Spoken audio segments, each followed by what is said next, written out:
fans we have here. I know Emily and Greg, I don't know, but one of the greatest all-time players is Pete Rose. He has over 4,000 hits. No one's come close to how many hits he has.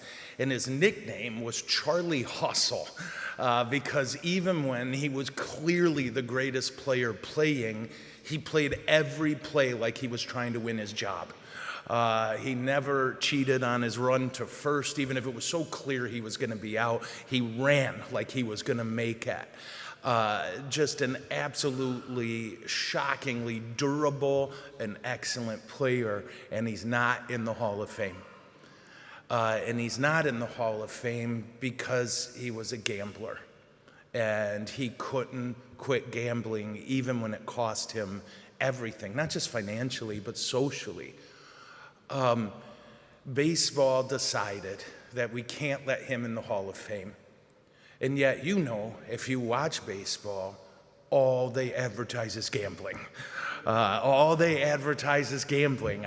There was a time you couldn't even write something to the Detroit Tigers without it automatically going to a casino as well. It's very curious how quickly our culture, at least in Michigan, I know it's not every state, everything is about gambling.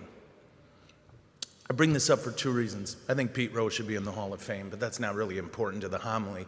More important is, I thought that was funny, more important is this: our saint today was a degenerate gambler. He couldn't not gamble.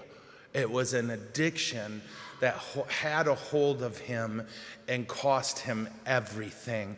And as a result, he lost everything and was miserable. He lost, of course, the money. Casinos don't want you to gamble because you'll win. He lost his money, but he lost his connection and trust to the community around him, to his family.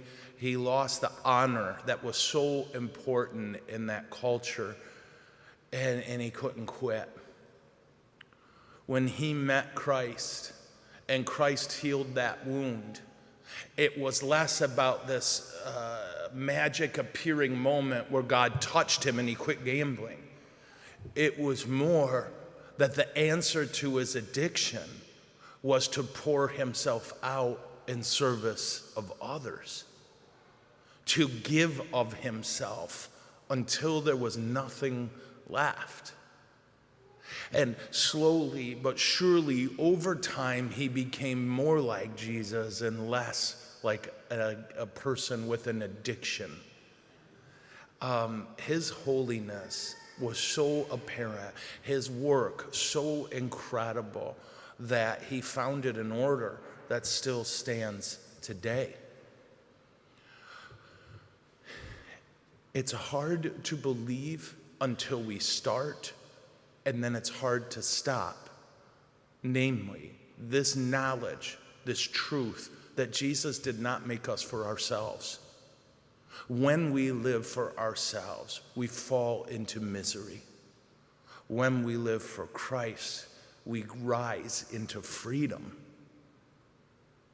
Today, this Eucharist which we receive, God pouring all of himself out for us, let it be a fuel that we do not live for ourselves, but that we live for Christ, that we live in service to Christ and his body, recognizing that his presence in us is such that the only thing that will really fulfill us is when we live like him. It's a hard thing to start, but then it becomes a hard thing to quit. Not because of slavery, but because of joy. You and I were not made for ourselves. We were made for Christ. We were made for each other. We were made for service. May God give us the grace to start this walk to freedom. Amen? Amen. Okay.